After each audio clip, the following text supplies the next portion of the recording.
Salam, Benimedum Thomas, Olumsuz Albiona, Hoş geldiniz. My name is Thomas, welcome to British Culture. Albion never dies. A lot of my podcast listeners have asked me to talk about my favourite Bond films, so I thought I'd go through actor by actor, starting with the first for Ian Productions, Sean Connery. My favourite film, as you can see in the title, is From Russia with Love, the film which is mainly set in Turkey, not exclusively, and of course that may explain some of my love for it. This is of course entirely a personal ranking.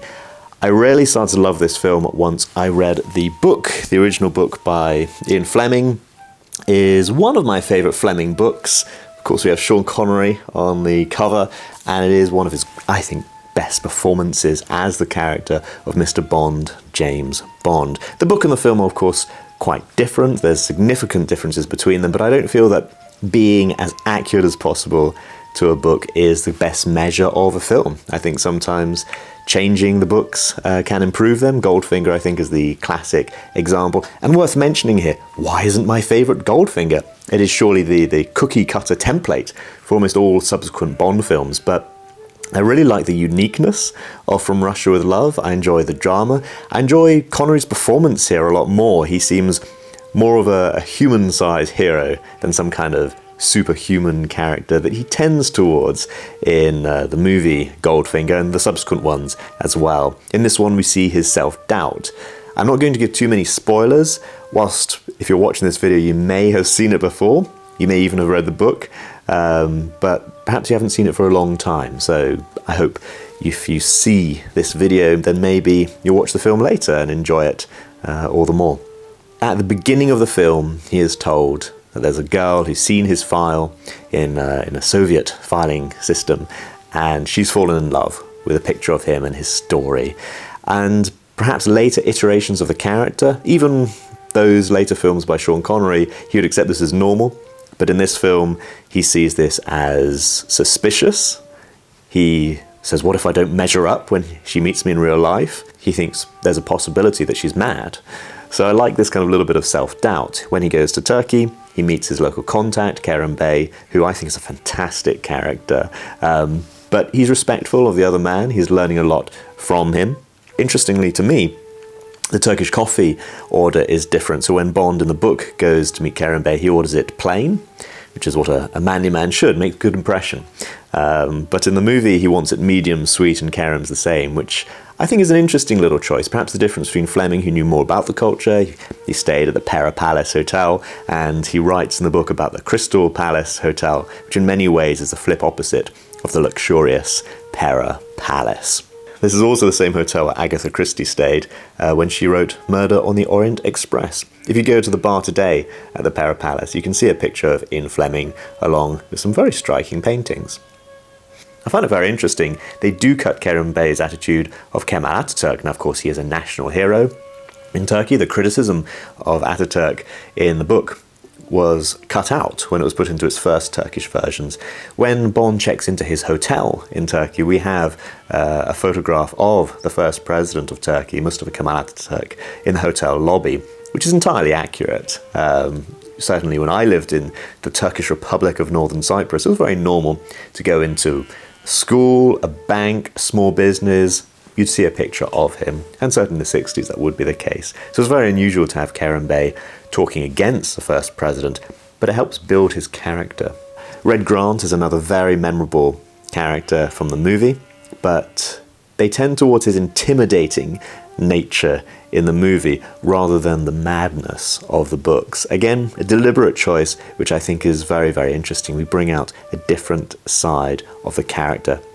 One of the things I really enjoy about this film is its strong cast of characters. Rosa Klebb, Kronstein, Kerem Bey, even the girlfriend Sylvia Trench at the beginning, and of course Tatiana. I find them all very, very memorable, and for me, that's really what makes a Bond film. The memorable characters. It builds a world that he lives in. Of course, the cars, the drinks, and so on. It all helps build the world, and this is a film that has Fleming's love of coffee throughout. Coffee, very black. There's a lot to say about the romance, but I really like this is one of the more Not only real, believable ones, the two main actors have chemistry, it's given time, it's also given relevance. A lot of the plot really depends on selling that romance. It's not just an add-on to an action film, and in fact, this might not even be an action film. It's more of a spy film, there's more tension, we see the springs coiling until the incredible action towards the end. Some of that action takes place in what is supposed to be the Balkans, but in reality is Scotland. And when I was with the University Royal Naval Unit, I did love going around all those islands of Scotland. It is, I would say, a uniquely beautiful place. Of course, again, that's my own personal experience. Again, I studied Turkey, so when I'm watching this film, I lived in Turkish Cyprus for 7 years. I'm studying a lot about the mainland. I've traveled to the mainland many times. I know Istanbul relatively well. The geography of the city is right. Where they go into and where they come out from is not a movie maker's cheat, which, again, I don't necessarily resent in other films. It's a film, not a documentary, a glorified school play in many ways, but I just really enjoy it. The fact that you can walk around Istanbul, and I have walked around Istanbul, and you can see many of the sights, and they are as they are in the film. It just adds an extra layer of joy when watching the film. Of course, in more recent films, we've seen Bond visit Istanbul in The World Is Not Enough, where again it was used well, but we didn't get so much of the local Turkish culture, which I would appreciate. In From Russia with Love, we get a lot more Turkish speaking. Bond does try and speak a bit of Turkish and makes a mistake. Tatiana also tries to speak a bit of Turkish. She makes a mistake. All the other characters speak Turkish naturally and well, which I really appreciate. When I first read the book, when I was at university, I had studied some Russian. These days, я не понимаю русский. But I also really appreciated the insights into Russia it had. And of course, Fleming himself had travelled to Soviet Russia before he wrote the book. Again, I love Connery's performance.